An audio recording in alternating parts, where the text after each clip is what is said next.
సమాన వేతనం, సమాన పనికి సమాన వేతనం. ఇలా ప్రభుత్వ ఉద్యోగులు ఎవరైతే పర్మనెంట్ ఉద్యోగులు ఉన్నారో వాళ్ళు చేసేటువంటి పని ఏదైతే ఉందో వాళ్ళకంటే ఎక్కువగా అవుట్సోర్సింగ్ ఉద్యోగులు పనిచేస్తున్నారు. మరి ఎందుకు వేతనం ఇవ్వడం లేదు? ప్రభుత్వ ఉద్యోగులతో సమానంగా వేతనాలు ఎందుకు ఇవ్వడం లేదు? ఉద్యోగ భద్రత ఎందుకు లేదు? అవుట్సోర్సింగ్ ఉద్యోగులది దినదిన గండం అయిపోయింది. ఎప్పుడు తీసేస్తారో, ఎప్పుడు పీకేస్తారో, ఎప్పుడు ఇలా కనీసం ప్రభుత్వ ఉద్యోగులను ఏమైనా పనిష్మెంట్ ఇవ్వాలంటే ఇక్కడ ప్రభుత్వ ఉద్యోగులు మన చంద్రశేఖర్ అన్న, జ్ఞానేశ్వర్ అని వీళ్ళందరూ ఉన్నారు. ఏదైనా తీసేయాలంటే ఒక మెమో ఇస్తారు, దాని నుంచి ఎక్స్ప్లెనేషన్ కోరుతారు, వివరణ కోరుతారు, అవకాశం ఇస్తారు, లేకపోతే మళ్ళా తప్పు చేస్తే ఛార్జ్ మెమో ఇస్తారు. ఆ తర్వాత దాంతో తృప్తి చెందకపోతే సస్పెండ్ చేస్తారు, మళ్ళీ వెంటనే రీఇన్స్టిట్యూట్ చేస్తారు. ఇవి అవుట్సోర్సింగ్ ఉద్యోగులకు ఈ అవకాశాలు ఏవీ లేవు. ఏమంటారు కదా, ఎవరికి కోపం వచ్చినా అవుట్సోర్సింగ్ ఉద్యోగులను బయలుదేస్తారు. ఆఫీసులో ఒక పై ఆఫీసరు, ఒక స్టేట్ ఆఫీసరు, నేను ఒక దగ్గర చూసిన ఒక స్టేట్ కమిషనరు డిస్ట్రిక్ట్ హెడ్ను తిట్టిండు. ఏదో ఫైలు సకాలంలో పంపలేదనో ఏదో కారణంతో వెంటనే ఆయనకు అత్త మీద కోపం తుత్త మీద తీసినట్టు వెంటనే ఆయన ఏం చేసాడు, అవుట్సోర్సింగ్ ఉద్యోగిని నీ వల్లనే లాభం అని చెప్పి ఇంగ్లీష్ బాధ ఉట్టనే నాలుకతోటి అనేస్తుంది. ఒక నాలుక, ఒక మాట ద్వారా, పెన్ను కూడా లేదు, ఒక నాలుకతో మాట ద్వారానే అవుట్సోర్సింగ్ ఉద్యోగం తీసేస్తుంది. మేము అంటున్నాం, ఇలా ఒక్కొక్కరు ప్రభుత్వ శాఖలలో అవుట్సోర్సింగ్ ఉద్యోగులు 25 సంవత్సరాల నుంచి పనిచేస్తున్నారు. వాళ్ళకి హక్కులు ఉన్నాయా? వాళ్ళు మనుషులు కాదా? వాళ్ళు చదువుకోలేరా?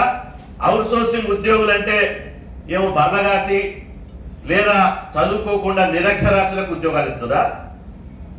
ప్రభుత్వ ఉద్యోగులు దయచేసి అన్నిలా భావించొద్దు. కానీ ప్రభుత్వ ఉద్యోగులు ఏ రకంగానైతే చదివి మెరిటోరియల్గా వాళ్ళు ఉద్యోగాలు తీసుకుంటున్నారో అదే స్థాయిలో పిహెచ్డి చేసిన వాళ్ళు కూడా అవుట్సోర్సింగ్ పనిచేస్తున్నారు. పిహెచ్డి చేసిన వాళ్ళు కూడా, పీజీ డబల్ పీజీ చేసిన వాళ్ళు కూడా అవుట్సోర్సింగ్ ఉద్యోగులు పనిచేస్తున్నారు. ఇలా వాళ్ళ జ్ఞానాన్ని, వాళ్ళ యవ్వనాన్ని, వాళ్ళ యొక్క శక్తిని, వాళ్ళ యుక్తిని ఈ ప్రభుత్వం పాలనకు ఖర్చు చేస్తున్నారు. మరి ప్రభుత్వం చూపించేటువంటి మాటలేంది? ఇలా నేను అంటున్న అవుట్సోర్సింగ్ ఉద్యోగులు ఈ రకమైనటువంటి దాదాపు 5 లక్షల మందికి పైగా తెలంగాణ రాష్ట్రంలో అవుట్సోర్సింగ్ ఉద్యోగులు పనిచేస్తున్నారు. మరి ఈ 5 లక్షల మంది పనిచేస్తేనే ప్రభుత్వం నడుస్తుంది. 17 మంది క్యాబినెట్ మినిస్టర్లు పనిచేస్తే ప్రభుత్వం నడుస్తలేదు. ఒక ముఖ్యమంత్రి రేవంత్ రెడ్డి గారు పనిచేస్తే ప్రభుత్వం నడుస్తలేదు. ఈ 5 లక్షల మంది అవుట్సోర్సింగ్ ఉద్యోగులు పనిచేస్తే ఈ ప్రభుత్వం నడిచేటప్పుడు, ఈ సంక్షేమ పథకాలు అమలైనప్పుడు, ఈ ప్రభుత్వ పథకాలు ఎలా ప్రభుత్వానికి ప్రజలకు మధ్య వారధి ఎవరు? ఉద్యోగులు.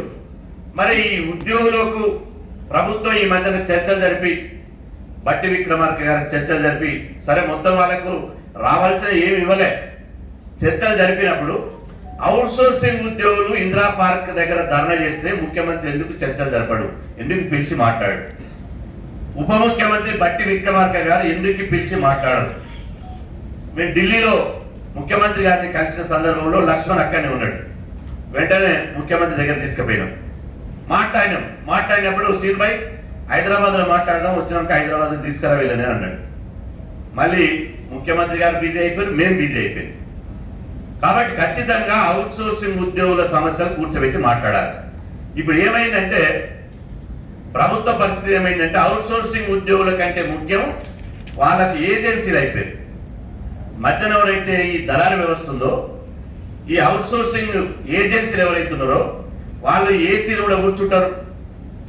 వాళ్ళు కడుపుల చల్ల కదలకుండా కాని మీద కాలేసుకొని సూటు బూట్ వేసుకొని మంచిగా కూర్చుంటారు. కూర్చొని ఏం చేస్తారు? ఈ 5 లక్షల మంది అవుట్సోర్సింగ్ ఉద్యోగుల రక్తాన్ని తాగుతారు.